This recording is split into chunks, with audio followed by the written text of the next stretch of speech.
ख़वातीन और हज़रात, अस्सलाम वालेकुम। मैं हूं डॉक्टर तौसीफ और एक बहुत अहम प्रोग्राम जिंदगी बचाएं लेकर आपकी खिदमत में हाजिर हुआ हूं। हादसात इंसानी जिंदगी का एक लाजमी हिस्सा हैं जो कहीं भी किसी भी वक्त किसी के साथ भी पेश आ सकते हैं। लेकिन इन हादसात के नतीजे में होने वाले नुकसानात से बचाव के लिए मैं आपको बहुत मुफीद मगर निहायत आसान टिप्स दूंगा जिन पर अमल करके आप यकीनन एक कीमती इंसानी जान को बचा सकते हैं। अभी हम बात करेंगे सीपीआर की।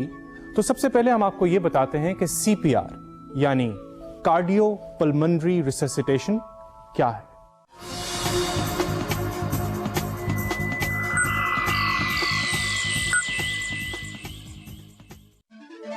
सीपीआर करने के 3 स्टेप्स हैं।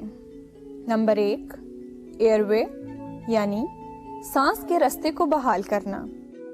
नंबर 2, ब्रीदिंग यानी फेफड़ों में सांस का मुकम्मल जाना।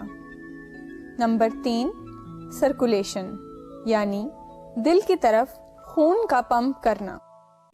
सीपीआर वो तरीका है कि जिससे हम अचानक दिल की धड़कन बंद हो जाने की सूरत में मरीज के दिल की धड़कन को बहाल और नतीजतन दिमाग को ऑक्सीजन और खून की फराहमी का सिलसिला बहाल कर सकते हैं। यहां एक बात मैं आपको बताना जरूरी समझता हूं और वो ये कि अगर किसी वजह से दिमाग को ऑक्सीजन की फराहमी जो कि खून के जरिए होती है 1 मिनट से ज्यादा अरसे के लिए मनकते हो जाए तो ब्रेन डेथ यानी दिमागी मौत वाक़ हो सकती है जो कि जिस्म के लिए एक नाकाबिले तलाफी नुकसान है।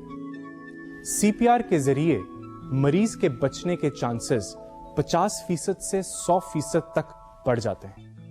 इससे हमें सीपीआर की अहमियत का अंदाजा होता है। सीपीआर से दिमाग और दिल को ऑक्सीजन शुदा खून की फराहमी जारी रहती है और मरीज के जिंदगी की तरफ वापस आने के चांसेस बढ़ जाते हैं। वैसे तो सीपीआर करने का जनरलाइज तरीका एक ही है, लेकिन उम्र के लिहाज से और जिस्मानी साख्त के लिहाज से हमने सीपीआर को 3 मुख्तलिफ हिस्सों में तकसीम किया है। सबसे पहले है एडल्ट सीपीआर यानी 15 साल से ज्यादा उम्र के अफराद के सीपीआर को हम एडल्ट सीपीआर कहते हैं। दूसरे नंबर पे है चाइल्ड सीपीआर यानी 1 साल से 15 साल तक की उम्र के बच्चों में जो सीपीआर होता है उसे हम चाइल्ड सीपीआर कहते हैं। और तीसरे नंबर पे है इन्फेंट सीपीआर यानी 1 साल से कम उम्र के बच्चों में सीपीआर को इन्फेंट सीपीआर कहा जाता है।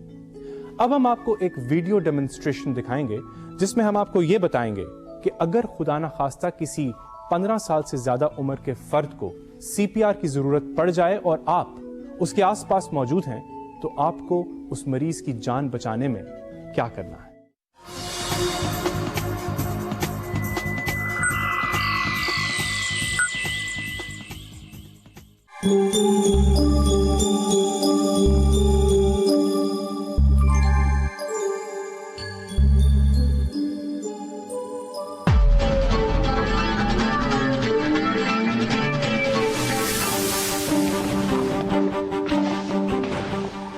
अगर आप किसी ऐसे शख्स को देखें जो आपके सामने गिरकर बेहोश हो जाए तो सबसे पहले मरीज का सांस चेक करें।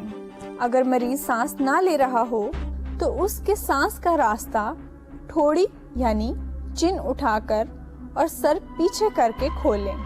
एक हाथ माथे पे और दूसरे हाथ की उंगलियां ठोड़ी यानी चिन के नीचे जबड़े की हड्डी पे रखें। अगर मरीज सांस ना ले रहा हो तो मरीज के नाक को बंद करके 2 दफा मसनूई सांस दें। ख्याल रहे कि मरीज का सीना सांस देने के बाद ऊपर की तरफ उठे। इसके बाद गर्दन में मरीज की नब्ज चेक करें। अगर नब्ज चल रही हो तो सिर्फ सांस देते रहें और हर 5 सेकंड्स के बाद 2 दफा सांस दें। अगर गर्दन में मरीज की नब्ज महसूस ना हो तो चेस्ट कंप्रेशन करें। चेस्ट कंप्रेशन करने के लिए दोनों निपल्स के दरमियान एक इमेजिनरी यानी फर्जी लाइन खींचें और इसके बाद सीने के दरमियान एक और लाइन खींचें। जिस जगह पर ये दोनों लाइनें एक दूसरे से मिलें उस जगह पर हाथ की हथेली रखकर उसके ऊपर दूसरा हाथ रखें और एक हाथ की उंगलियों को دوسرے ہاتھ کی انگلیوں میں پھنسائیں۔ خیال رہے کہ ہاتھ پسلیوں پہ نہ ہو بلکہ سینے کی ہڈی پر ہوں۔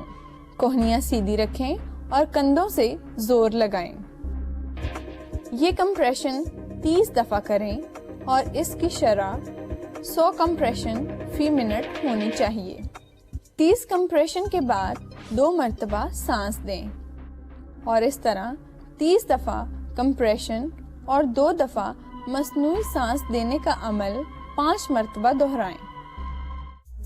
ایسی صورتحال میں ابتدائی طبی امداد دینے کے ساتھ ساتھ فوری طور پر قریبی ایمرجنسی سے رابطہ کریں تاکہ مریض کا مکمل علاج بر وقت ہو سکے۔ ابھی آپ نے دیکھا کہ 15 سال سے زیادہ عمر کے افراد میں ایڈلٹ سی پی آر کو کیسے کرنا ہے۔ انسانی جان بہت قیمتی اور قدرت کا ایک تحفہ ہے جسے بچانا ہم سب کا فرض ہے۔ اسی لیے میرا آپ کو یہ مشورہ ہے کہ آپ سی پی آر کو سمجھیں اور سیکھیں تاکہ آپ کے آس پاس اگر کسی کو خدا نخواستہ سی پی آر کی ضرورت پڑ جائے تو آپ اپنے علم کے ذریعے اس مریض کی جان بچا سکتے ہیں۔